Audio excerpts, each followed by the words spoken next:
All right, what's going on, everybody? Welcome back to the ZZX Digital / ZZX Digital. One day I will make a decision as to one of those.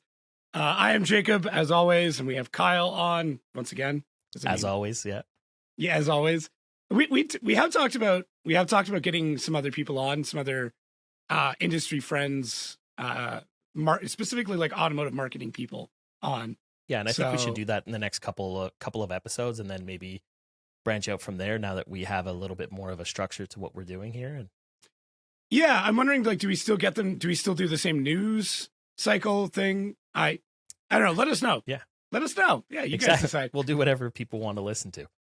Exactly. So yeah, this week, what we're going to talk about, I just got back from Norway, so we're going to go over that pretty, we'll go over it as much as we need to. The next one is Instagram's chief says photos will get more focus in the app in 2023. So all Great my news. Photography friends, Yeah. yes, all my photography friends, it's, there's like help is on the way. Yeah, light at the end of the tunnel. Yeah. F1 livery launches. I think we want to go about some cool things that we've noticed. There's some big news in there. Are they just like a PR scam? What is it? I think we'll go into that. And then, is this year the hardest year to get sponsored? I would say, at least in recent memory.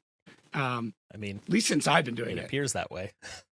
Appears that way. So we're going to go into it. We're going to talk a little bit about it. Some things that we're seeing working, not working, some interesting stuff. We talked about it on previous shows, but hopefully we have a couple more answers. We can help you guys out a little bit more. So let's kick it off with Norway. So got back from Norway last week. We are recording this on Super Bowl Sunday because we don't watch football. Yeah. I was supposed to be recording an FD podcast tonight, and then both myself and the guest, well, more the guest realized that it was Super Bowl Sunday. Yeah. So that got pushed. So we're doing this now. But yeah, got back from Norway to give you guys like the high level overview. It's a very niche marketing term right there. We use way too often. Flew over with Jonathan, went to go see Simon, met a whole bunch of people there. The idea basically was to spend as much time as we could ice drifting. A couple things happened that cut down on some of that time. So we can get into this. I don't want to like shit on Jonathan, but so he definitely broke a lot of things. I'm becoming friendly with him, and we're back and forth a little bit on Messenger. And when he was over there, I asked how it was going, and he just sent back, "I broke things." It's like, yeah, okay, sounds about right. Yeah, so we flew in. We got there on the Monday, kind of hung out, played some disc golf. We landed in like the most southern tip of Norway. Kristiansand. I'm sure I'm butchering pronunciations. It's where we were. There's like no snow. It was just raining. It looked, kind of like British Columbia, like Northwest area. And then made our way up. Had a BMW.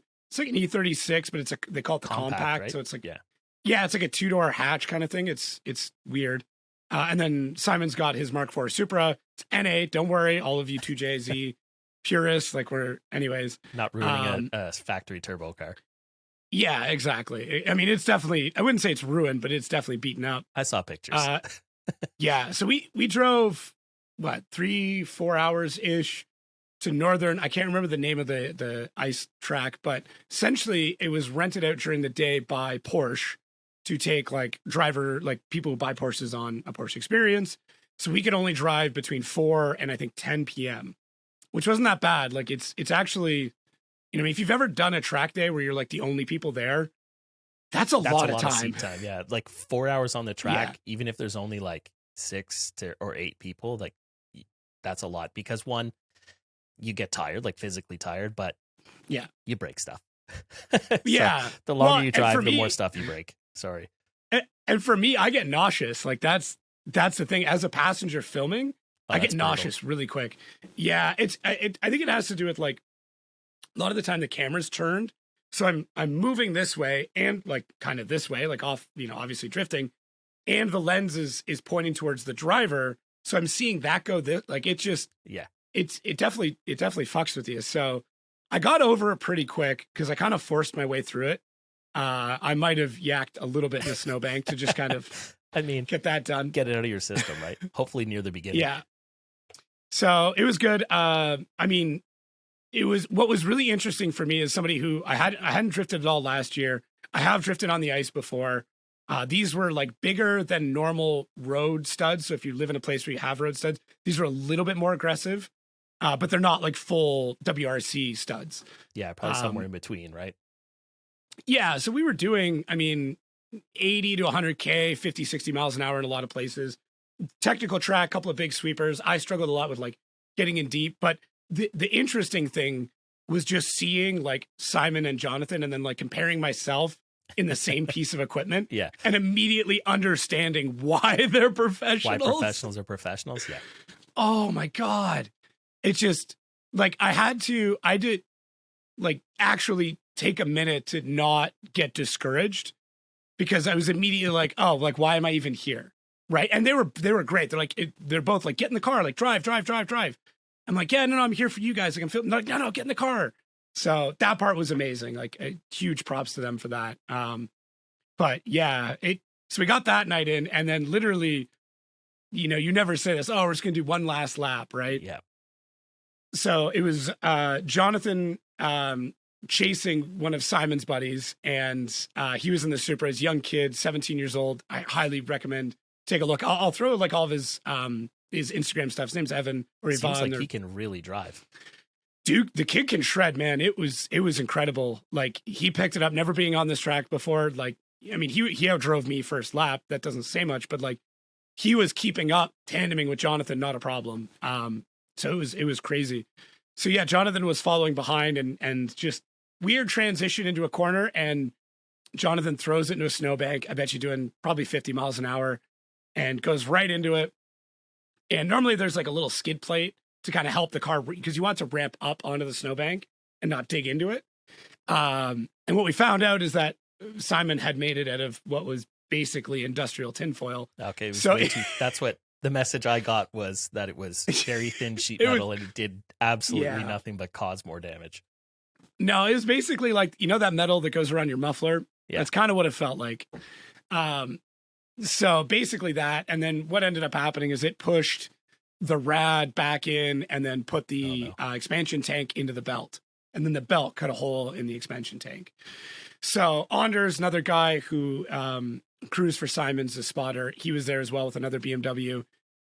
He blew an axle, couldn't really find one. So we just made the decision to basically go back, take the drive back, and then either go to another track that allows the big studs or field drifting, which is exactly what it sounds like. Farmer's field, but it's like up and down around trees. It's really cool. That sounds right up my alley. I saw a couple of videos. I think you sent me one with the 360 cam of the little jump they had there. And I was very much jealous. Because they were sending it. It was crazy. But yeah, the big ice track, unfortunately, because of the warm weather, thanks global warming. I'm just kidding. I mean, I'm not going to get in that debate. Anyways, it has been an unseasonably warm winter. They didn't open the track, so we couldn't do the big studs. So we went out and did the farm drifting instead. Simon took Jonathan out in another BMW for like a rip around to show him what it's like. Jonathan hops in 30 seconds later, just and it was out of oil, and Jonathan spun a bearing.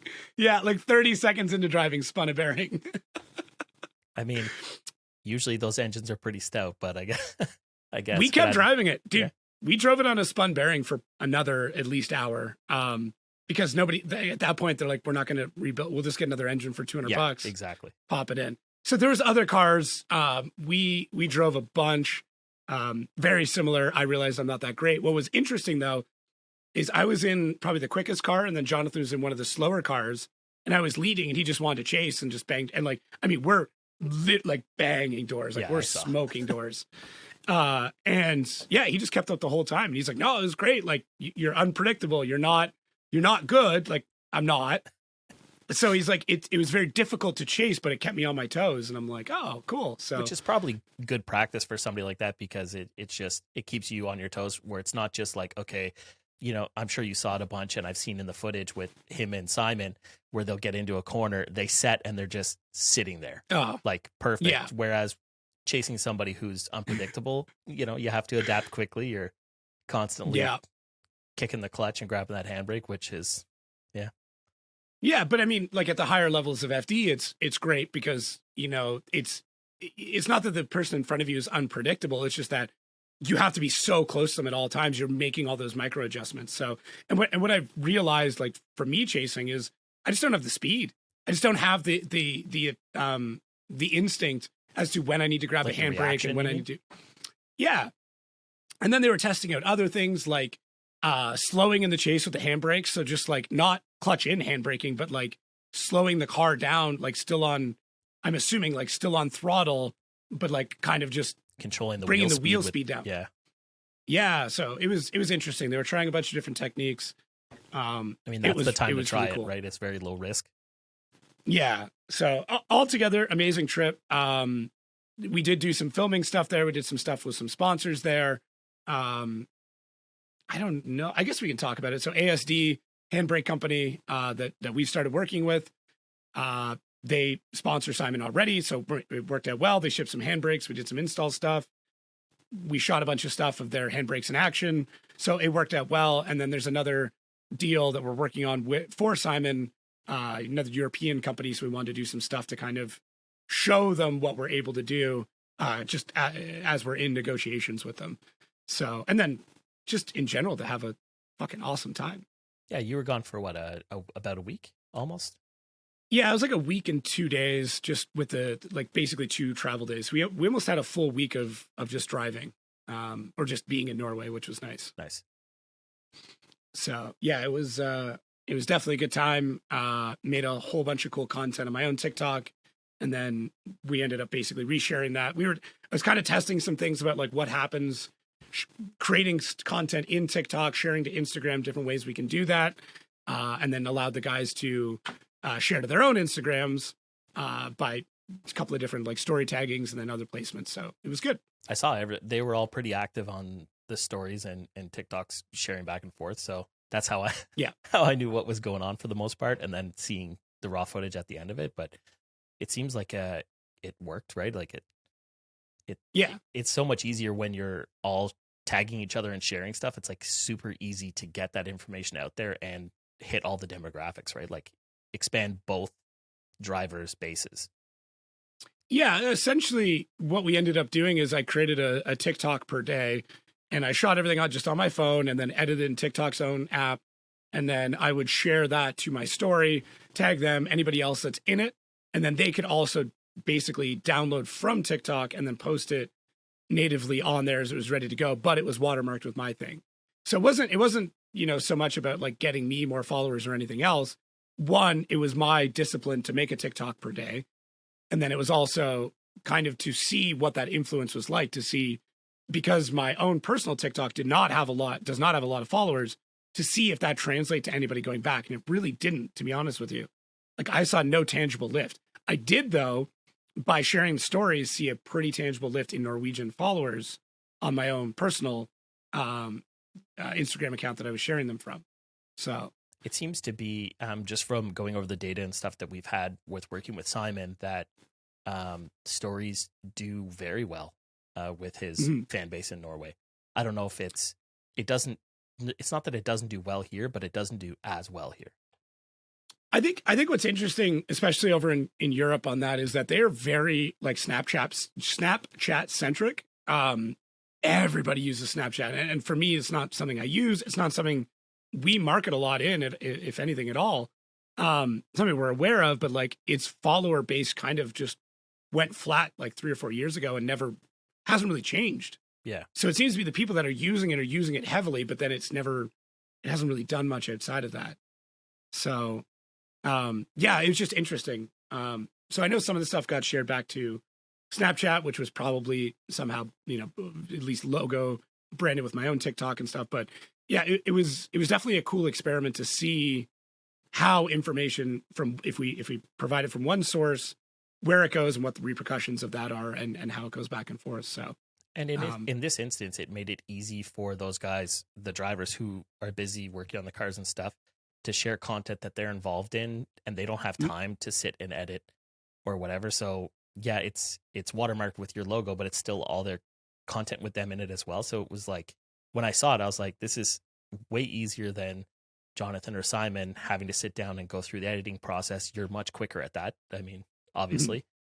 So it seemed to be a win-win.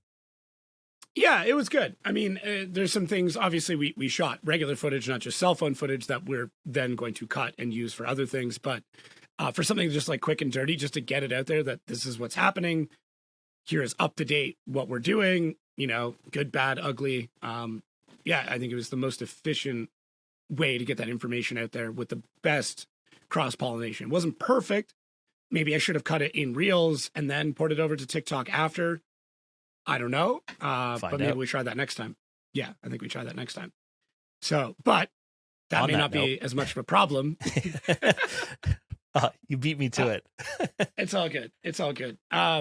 Yeah, do you want to introduce this one? I mean, I sent you the story, but I'll let you handle it. Well, because I've also been paying attention to it. So, I mean, we've talked about it a whole bunch in the first couple of podcasts and personally and professionally that Instagram's push on Reels last year was huge, but a lot of people were upset about it, photographers specifically, that they weren't promoting photos at all. Not just that they were only pushing Reels. Well, that's supposed to change. I mean, from upper management in Instagram, they've said that they're going back to pushing photo content, photocentric content. We've noticed that they've changed back their sizing so that vertical photos have to be within, they can't be 9:16 anymore. They get cropped, stuff like that. So it's seeming like they're taking a step backwards. But from what I've noticed, just on the small amount of reels and stuff I've personally posted, I don't see a drop in how that's being promoted. So it seems like a good time to be on Instagram, a good time to push there. Yeah. What's interesting, we talked about this before, and I had made the prediction that Facebook would have been the thing that kind of comes back around. But what's interesting is that it is Instagram, but Facebook seems to be picking up more of this content now and paying creators like pretty heavily.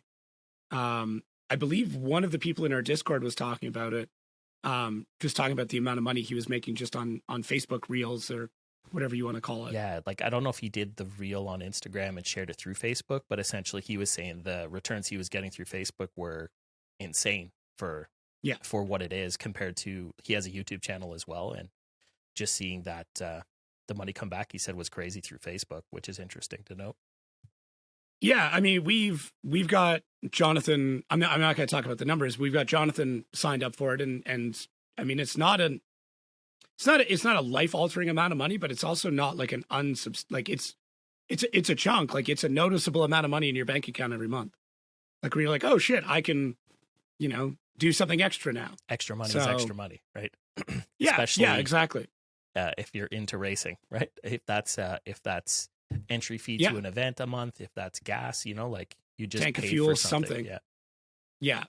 So it's really interesting. I'm happy that Instagram's going back there. I mean, I don't know if this is them conceding to TikTok. Like, I think they're still going to have Reels as a part of it. I don't think that's going to ever go away at this point. But I think that they just saw a lot of large celebrities start to like move away from it because of that thing. I realistically, like, I think it was either Kim or Khloe Kardashian. I can't believe I'm even bringing this up on this podcast, but they had mentioned how upset they were. And I mean, when you have somebody of that stature in follower count start to make that push, like the audience speaks volumes, right?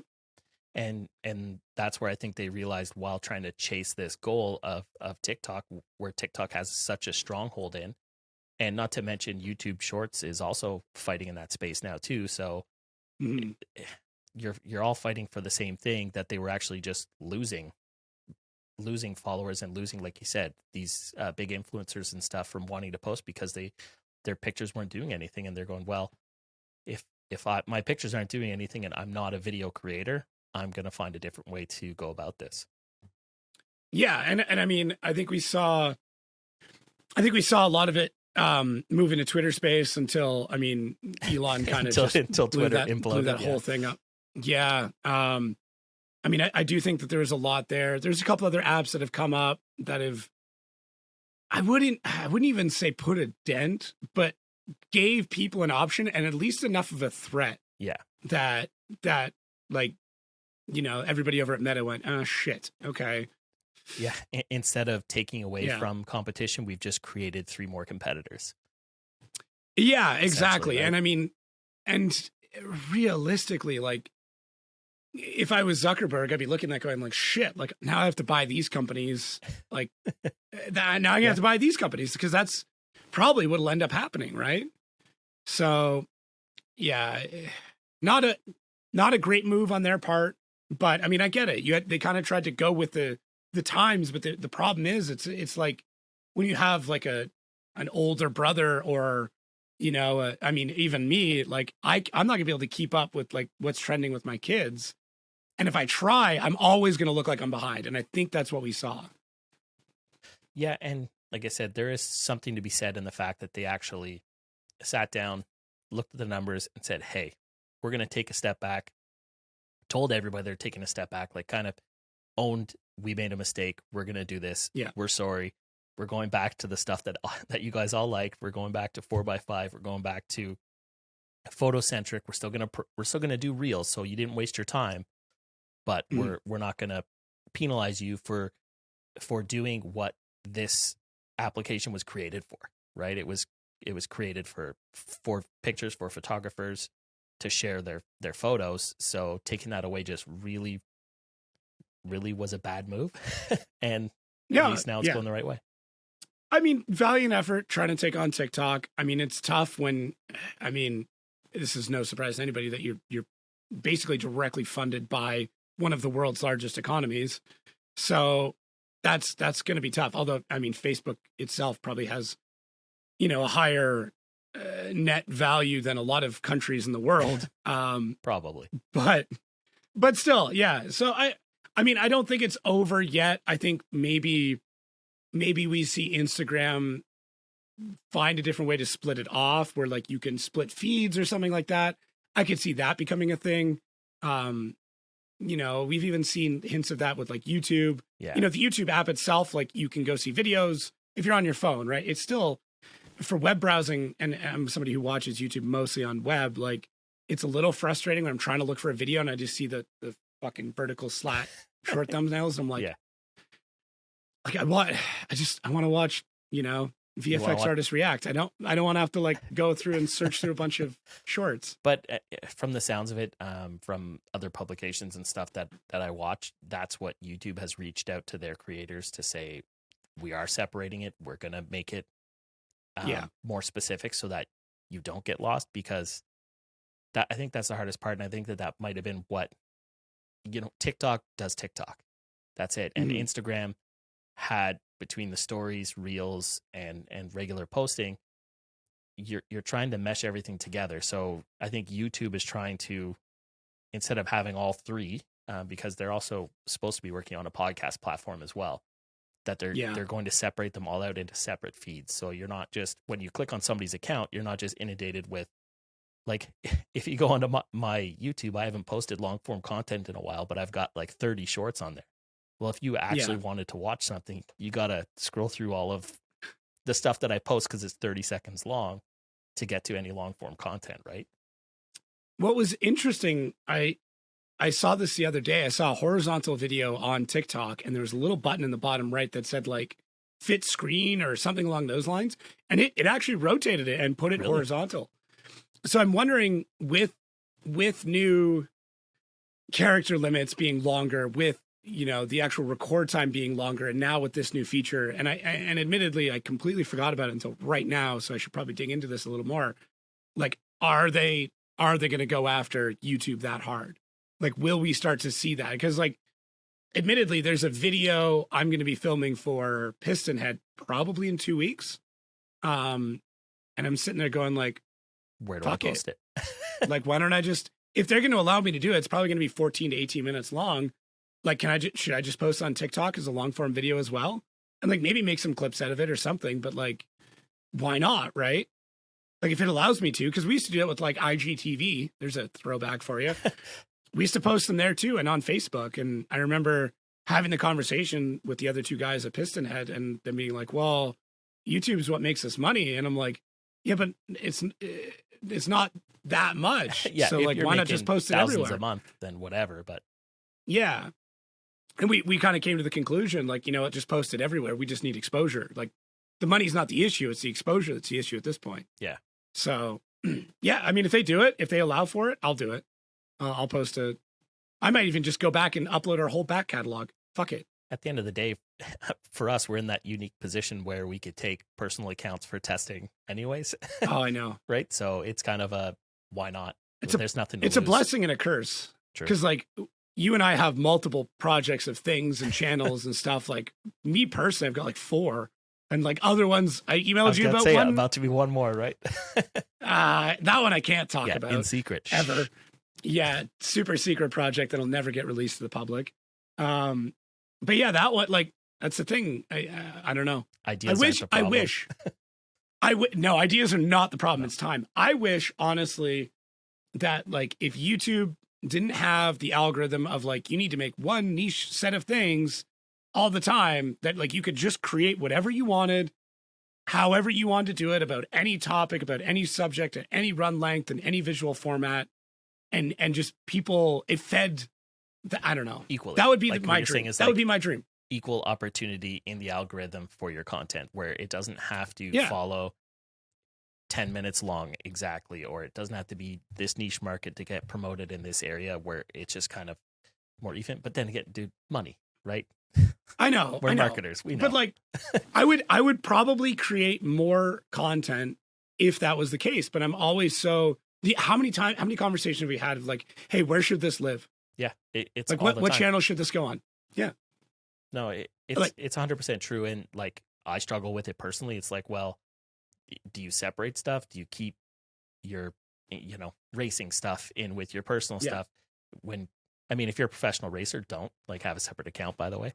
Yeah. But it's finding that balance, and really you have to, because you have to separate it at this point to an extent, because they're only going to promote certain things. Like I was talking about this, and we'll get to it at the end of a shout out, but a friend of ours took a bit of a branch out to explore sim racing, and he has a fairly successful YouTube channel in another avenue, and he's done tech reviews, he's done all this stuff. His gear reviews have done well. He had to create a second channel completely, because every time he did racing stuff on his regular channel, it tanked. And I mean tanked, like where he would get 10,000, 15,000 views, he'd get 200, 300. And it was actually detracting other videos. Yep. Yeah, it would tank other videos. Everything in the recommended feed goes to crap. It's an issue. And really, he does have a fan base that wants to see that stuff. So he took the avenue of creating an entire second channel, and he lets that content live over there. But it's so strange that you would think that Google, like YouTube, would want to promote something from a popular person to everybody. But it doesn't appear to be that way. You would think, but I don't know. Like I said, I wish there was one place where it just didn't matter. And then the hard part is like, I could probably just do that on Facebook, but I have like all these people on Facebook that I don't want seeing certain things, like that I just don't. And like, I could create like curated groups where only certain things, like, I don't have fucking time. I don't know about you, but anytime I post anything working on a car, especially when I'm like welding exhaust work or whatever for my own stuff, I get at least 3 or 4 messages from people I haven't talked to in 5, 6, 10 years. Can you build me an exhaust? And I'm like, dude, no. I had somebody message me last night, just out of the blue, and they're like, hey, your coffee reviews. And I'm like, I haven't done a coffee review in over a year. And he's like, oh, and it's just like turned into this business thing. And I mean, potentially good thing. But yeah, Kyle's like, oh shit, what are we doing now? No. Yeah. My stuff that people message me about stuff, and every time I'm like, you try not to be negative, and you're like, like I'm busy, whatever it is, I can't do it. That's why I make it known that I'm not a good wrench. Like I make it very well known that I'm not the person you should call if you need something fixed. Can I fix it? Probably. Like I can, generally I can get most shit done, but I am by no means the expert. So do not call me. If you're calling me, it's because you've broken down in Windsor and you know nobody else. That's it. They're at the end of the contents. Yeah, exactly. So cool. We don't have a creative segue for this one, unless you had one. No. No, got nothing. Cool. F1 liveries. So I don't know how many listeners here are into F1. I admittedly am one of those like drive to survive, jump on people. I will say my grandfather was massive into F1, skipped a generation apparently, and then now I'm, balls deep with the entire US market. But it's livery reveal time, which is cool. Exciting. Yeah. There's big changes coming, right? So yeah, and as people who, generally seem to be knowledgeable in a small aspect of automotive marketing, something that I like to pay attention to. There's some cool stuff in there. So the one that caught my eye, we'll get to the big one, because, there's, like, some real low-hanging fruit here. All right. I'll let you go because I don't want to spoil it anything. Okay. The one that caught my eye, and I know this isn't original, but is the Williams Duracell placement, which is incredible. So if you haven't seen it, because I'm pretty sure that they ran this last year as well in a couple things, but like it's very predominant now. Like it seems to be bigger, at least. I don't know. But basically where the air intake is behind the driver's hood, which is sort of cylindrical. Conical I think shape, that's is shaped like a Duracell battery, but it stands out so much. Like it looks like a sore thumb, but because the shape matches the product so well, it's almost forgiven. Yeah, like normally, right? if it was anything else, you'd be like, wow, what did they do up there? Because the rest of the delivery flows with the design of the car. It's very sleek. It's very elegant. Yeah. And then you're like, a battery. And then you're like, oh, that's actually pretty ingenious. So it's pretty smart. Yeah. We're talking about it, so it worked. Definitely worked. There's some other really cool liveries that have come out. Obviously, I'm a big fan of the new Aston Martin livery. I really like the matte black on it. It looks good. AlphaTauri just released theirs. Put a little red in there, which kind of spices it up a bit. Red Bull did absolutely nothing except. Well, I'll let you take it from here. Yeah, that they announced that they're going to be partnering with Ford for their engine program, which is very big news. Huge. It's not that big of news to say Ford in motorsport, but in F1 and behind Red Bull, that could be a pretty good combination.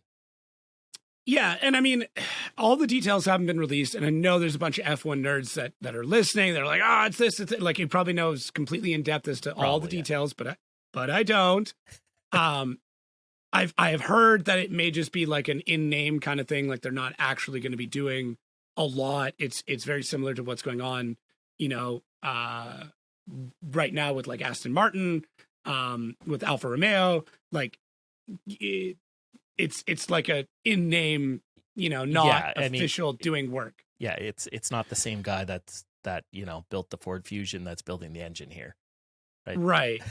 But so one thing that I'd like brought up, and when I first I talked to Jonathan about it, and like when I feel bad because like when I talked with him about it, it was still like a developing thought, so I probably sounded really stupid. Actually, I know I sounded stupid. Perfect. One of those like when you're like you have a thought and you're trying to get it out while it's still developing in your head. And so you have to that's finish, what happened. The more you talk, the worse you sound. The worse it gets because you're trying to wrap it up, but your brain still hasn't wrapped it up yet. So hopefully this makes a little bit more sense right now. So often you see automotive companies collaborate, right? A great example of this is Ford and Mazda, right? Yeah. Won't get into all the details, but like, late 80s, early 90s, Ford really sucked at like turbocharged technology. Mazda had already proven themselves. They wanted to do some collaborations. We saw, we know this, being big early Mazda 90s guys. Mazda fans. Yeah.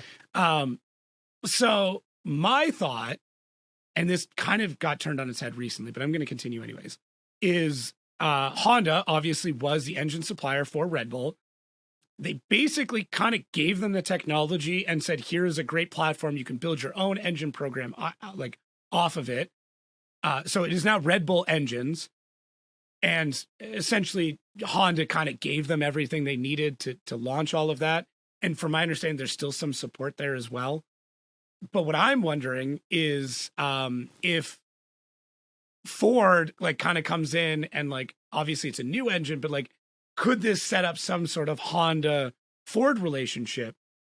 Mostly because it's like mutual friends in the same way that like sponsorship often is like a mutual friend thing. Could this develop into something? And it wouldn't be till like 2030 It's like, this is the most long-term prediction ever. But could that develop into something like that? It would be interesting. I mean, Honda isn't really known for doing a ton of collaborative work, just because they have so many segments that they are the dominant leader in. But it would definitely be interesting, right? Like, I don't know. I never even thought of it. That's an interesting thought and interesting perspective, because like I didn't think of it that way, but it's not, off the books. Like, I'm sure in the 70s and 80s, people are like, oh man, Volvo would never pair with Ford. Right? Right. And then you're like, huh. So. And then now you can bolt a Volvo twin cam head to a Ford 2.3 liter, which then led to the Ford EcoBoost, which was co-developed in with Mazda. And like, that's what I mean. It's like this whole smorgasbord. Volvo's connected to Mazda. Yeah. That being said, Ford has that money, especially to put into racing, and they're not afraid of partnerships, right? Like that, and that goes all the way back to the 60s, like, which is funny because they had some bad partnerships. Yeah, they did. Right. But them being open to that just kind of like helps further other brands. And I don't know, I'm interested to see where it goes. It's cool to see Ford. I don't want to say back in racing, because Ford's always in racing, but that type of racing, we'll call F1 most people's pinnacle of motorsport, just to get things spicy in the comments over here. Ooh. Hey, yeah. I'm not a huge F1 guy. I watch it a little bit. But I know. I'm definitely excited to see what happens with Ford. So, yeah, I am very intrigued. I want it to go well. I want them to have a stake in development. I don't want it to just be putting a logo on something. And I have a feeling they won't be. I mean, the hard part though is like, you look at something like the V10 era, like, that some iconic stuff going on. It's like, you guys kind of jumped the shark back then. Like, what the fuck are you going to do now? That's it, right? So, yeah, I don't know. We'll see. Either way, I'm excited. I'm excited to see the rest of the liveries. Mercedes has hinted at like a very black livery, which I'm, kind of cool with. But like, they also had all these like hints and stuff like that with like painting. So like with like these really interesting blues, similar to my hat. But I mean, what I would like to like take away from like, anybody listening is actually looking for like motorsport sponsorship tips is like, if you're doing a livery reveal, have some fun with it. Yeah. Like, don't just like, here it is, guys. Like, tease it. Like right now, we are actively working on a teaser for a client, and I haven't had this much fun in what we're doing in a while.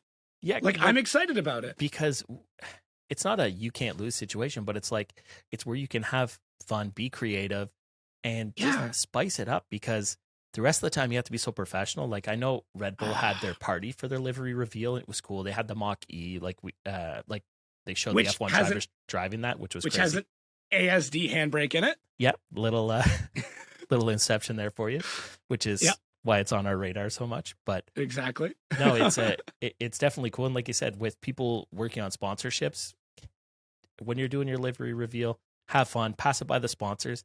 Sponsors want to see you be excited to show off their name and their product. So have some fun with it. Go crazy. Make some TikToks.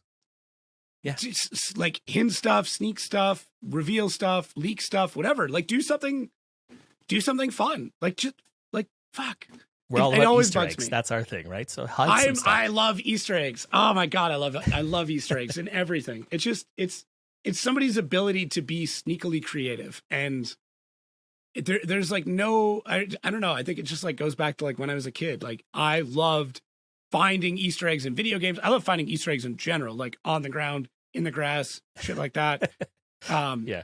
That's why I was like, when I had kids, man, I was like, oh, Easter's going to be fucking awesome. Like, this is going to be a good time.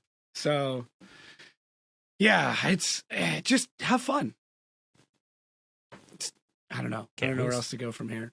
No. Well, where you could go is talking about those people who aren't ready to have liveries because they're having a tough time getting sponsored this year, which we have heard a lot, unfortunately. Yeah.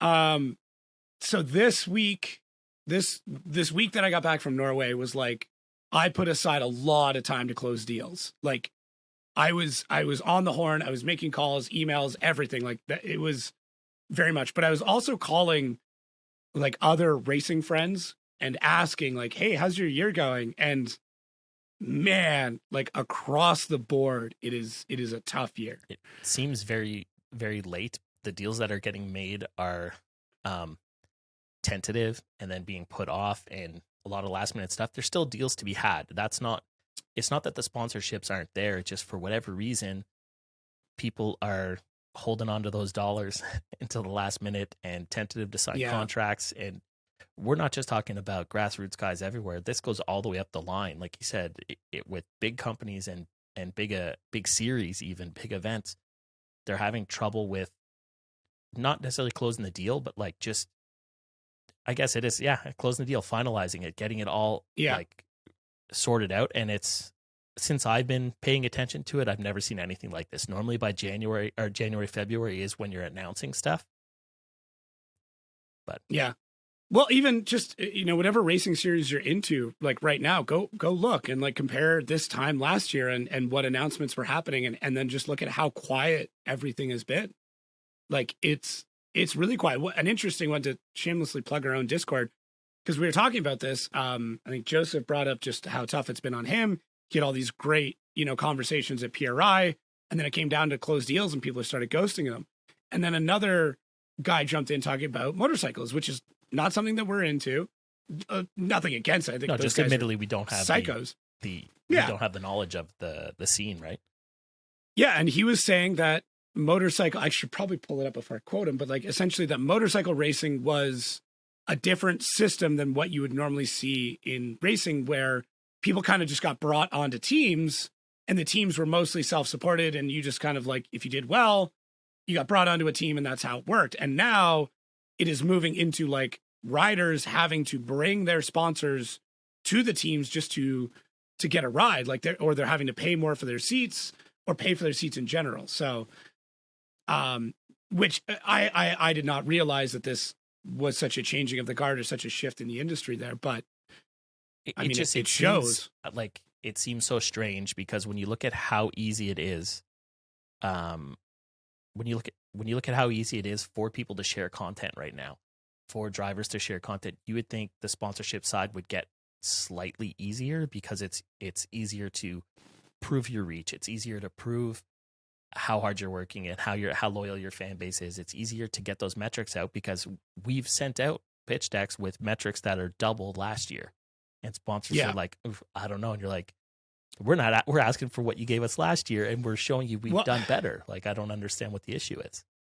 And then, the one that really hit it home for me is we saw a deck come through from a company we work with of a driver that we know that I was under the impression had a much higher value, probably in the order of, say, 4 to 5 times what the title spot was. It was less than half of what I expected to see.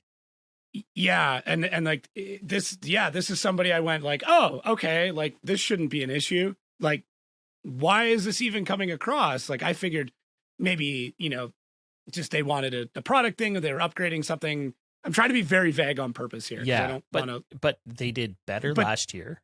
They had wins. They had a good social following. So all the growth that would show you the tier that they should be in was a lot higher than what they're asking for. And you're going, and then like we saw what the title price was and I went, oh, wow. Okay. And you're still looking for that. And it's February. And again, this isn't an entry level driver. This is somebody who has years of experience already, who's proven themselves. And it's February and they still need to find their sponsorship now, which is insane. And just it's definitely tough. So I think the advice I would walk away from for anybody listening is like, do not get discouraged, do not get upset. Understand that there are other people that are in this, everybody is in this exact same situation with you. But it also means that you're going to have to get more creative. You're going to have to differentiate yourself from somebody else. You're going to have to offer things that maybe you didn't think were necessary.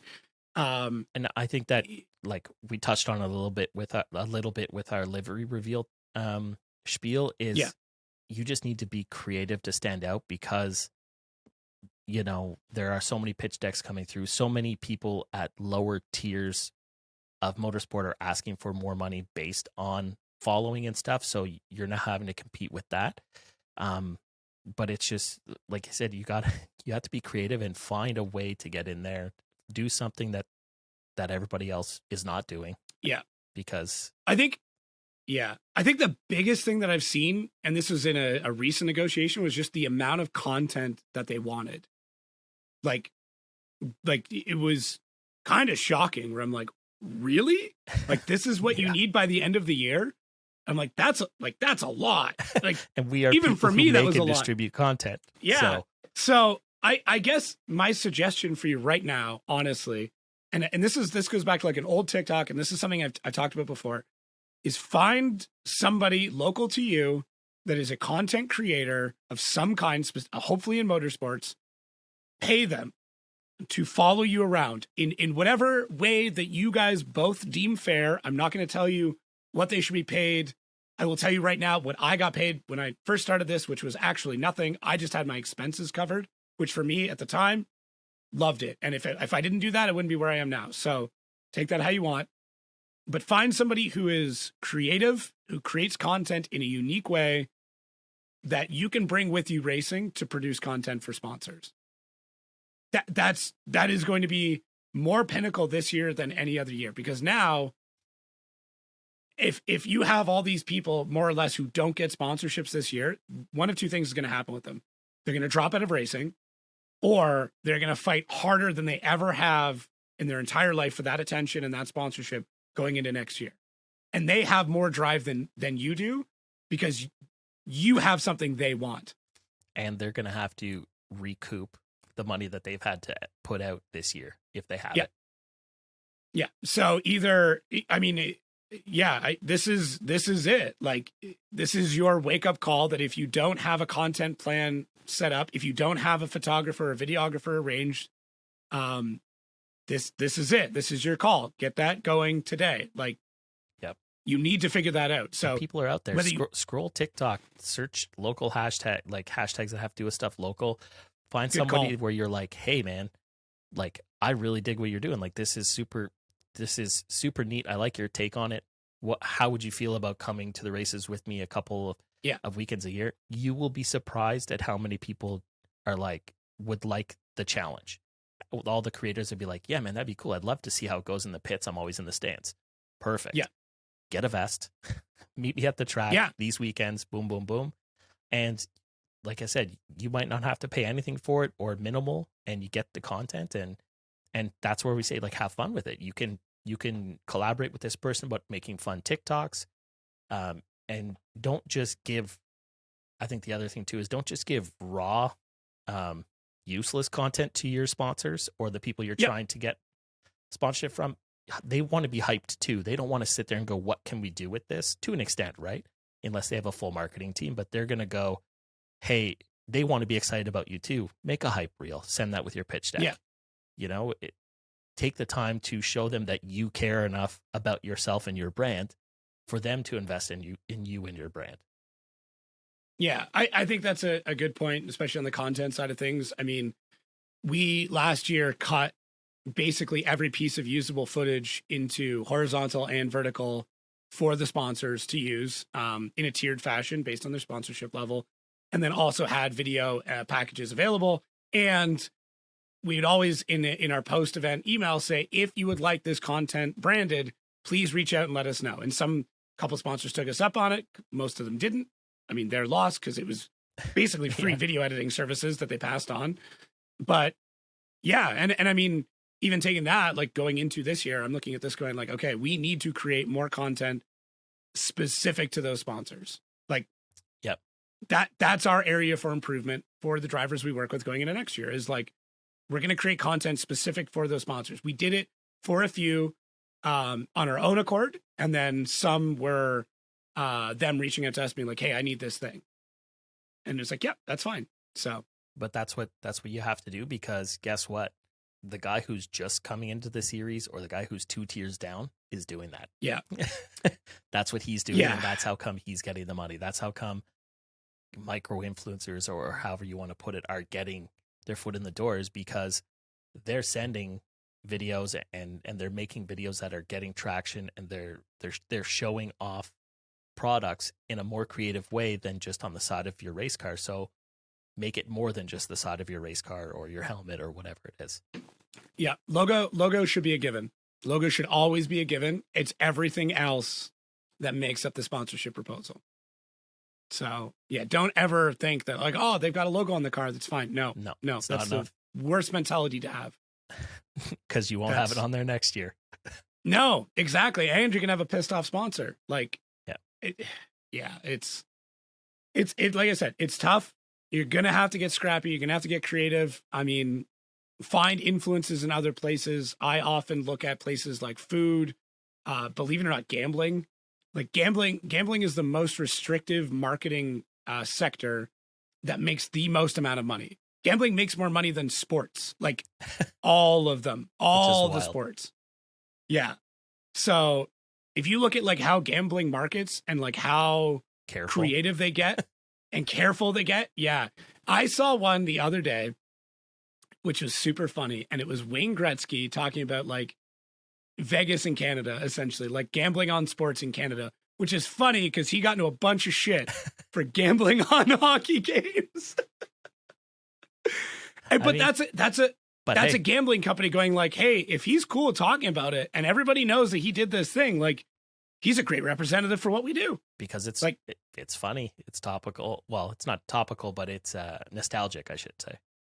And people who know what happened are like, holy shit, right? Like, yeah. Those who don't know what happened go, oh, it's the great one. And then those who do know what happened are like, oh shit, Wayne.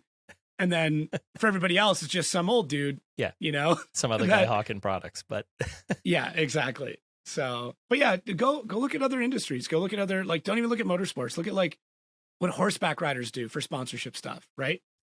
It's a good one. Man, anything.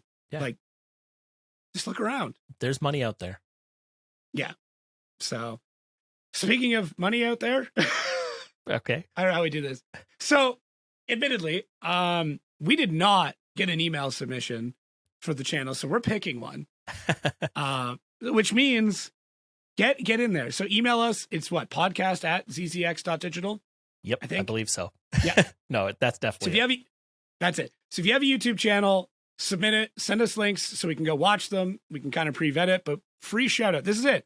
Free marketing right here. Yeah. So, I mean, on that note, we're going to talk about our mutual friend, Brian, the Noobifier, who we alluded to earlier, and his second channel. It's Noobifier 2. So I recently went over there this weekend. Well, I guess Thursday or Friday. To cut out of work early. I did not actually. I worked the full day and drove in the freezing rain, sir. I went over to do a live stream for the Logitech G Series Challenge or whatever. So essentially, he's been doing a whole bunch of sim-based gear reviews, setups, and videos on his second channel because the main channel, as we were talking, is a little bit more restricted to his generic content. Yeah. But it's definitely a good place to go to see all that sort of content. He's built some insane sim rigs, motion rigs there. You've seen the pictures. You've seen the videos. They're oh, dude, top tier. Ridiculous. So, yeah. They're absolutely ridiculous. And I'm in this wonderful position of being able to not only help him develop them and tune them, but I test everything. And he's not as much into drifting and stuff. So I get to go over and we've actually made a bunch of changes that he's worked with the company for. So he has very interesting and in-depth content over there, as well as just racing and messing around. I think he's going to be getting back to live streaming a couple of times a month, both with the Logitech Challenge. I'm going to head over there and do some drifting. We're testing out more wheels and kind of putting these motion rigs to the test, seeing if we can break them. So yeah, I figured we gave him a good shout out to try and get some traffic over there to build his racing side of his YouTube channel. We need to get him into like a legitimate race car at some point. I think we have to do that. Well, he's always asking me, and I'm like, dude, all my cars are broken, so you can come to the track, but we're gonna be on a trailer. So yeah, man, I'm so I don't want to like get off Brian's topic because it is really good. I'll get to my separate point after I play him up a bit more because his shit's incredible. Every time I tell people about Brian, I say, imagine if you didn't have kids and you could spend money on exactly what you always wanted to spend money on. Yeah. And that's like, what Brian did. Didn't have to essentially grow up. Like he could buy the stuff, all the toys. When he got into cars, it was spend it all on cars. I mean, I have his old car that's how Jacob and I know each other, actually. It's in the top. It's in the top corner of the frame. Here somewhere. Yeah. There you go. But yeah, he takes everything like so far past where you think it should be that it's like you learn so much. He has a fully sound treated studio. He has the top of the level camera gear. So everything he does is from an analytical standpoint. So if you're into really in-depth tech reviews too, he does stuff where he will take a brand new controller and he's not just testing it. He literally takes it apart. Yeah. No warranty, no nothing. Take it apart, take the board off, see what's going on.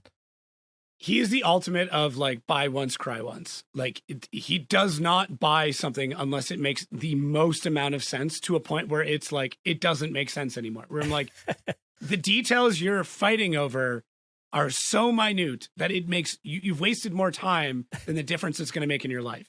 Yep. But like I said, we spent 5 hours at his place a couple of weeks ago, making sure the sim rig snapped to angle properly in a drift. Yeah. Because he couldn't accept my answer of, yeah, it's pretty good. He's like, does it feel real? I'm like, it feels close. Close wasn't good enough. So yeah. Oh, I can see it. Just his face going, that's not what I asked you. Like exactly. That's not good enough. We'll fix it. I'll call them. When can you come back? So it's funny this company hadn't marketed their stuff for drifting. So in a couple of the games, like Assetto Corsa is an older game that most drifters use.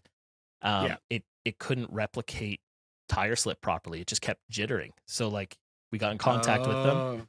The engineers wrote new code, sent it to us, plugged it in, and then we were able to make the changes. So that's the type of person he is. When he first did the Protege, Haltech didn't have software that worked with the trigger system. So he called them and made them make it. Right. So he also got like one of one straight cut gears so his car could do 300 kilometers an hour. That's right. Like just wild. But which is what we should do this year. That should be a goal, is to take this thing to Texas Mile or something. See what it'll actually do. I'm down. Yeah. We might need to work on some sponsors, you know? I mean, I know of a few. I tried for you. I sent you the screenshot. I saw that and I was like, this is perfect. No response. I figured. Oh man. No, I am very motivated to work on my car. I say that, but I haven't wrenched on it since we started working on getting a new ownership for it. So that's good. Yeah. I mean, we're preliminary steps in, so that's good. Yeah. Because we have to go drifting together. At the very least, you own a drift car that runs. I own a drift car that runs-ish. Yeah. I very much have to put a new engine in my truck before that BMW gets any more attention. So I calculated the fuel economy today because the speedo is off and it's bad. Yeah, I drove to Toronto and back on a tank of fuel. So that was like, $260 in fuel in one trip. Wow. That was great. Yeah, couldn't fit in underground parking. It's a great time. But I did source a new engine for it. So I think not next weekend, the weekend after. Gonna head to Randy's and put a new Cummins in it. I'll see if I can make it to help you. I might not be able to, just with the fact that I live in the promised land over here. I forgive you. I will. It also just has to happen. Like I don't know if it will happen. Like that's my plan. But I mean that means I have to drive the truck there, get an engine, drive it another 3 hours to somewhere else to swap it in. And then nothing goes wrong. And put yourself in a no-fail scenario where it's not that you can't fail, it's that you don't have the ability to fail. No, I can fail, but then I have to call my wife to come pick me up 3 hours away with our kids. Can't fail. Yeah, that's the goal. So we'll see. Are we trying to like stretch this for the next 30 seconds? Because I know you looked at it too. No, I didn't. I was looking at messages I was getting. Oh, okay. Well, we have like 20 seconds. It was from Brian, left. which is funny, and then another friend. Of course, go ahead. Anyways, if you guys like this, share something with a friend. I mean, if you listen this far, you got to like a little bit of it. So Yeah. And comment on Jacob's new microphone, how sick it sounds. Yes, so much work.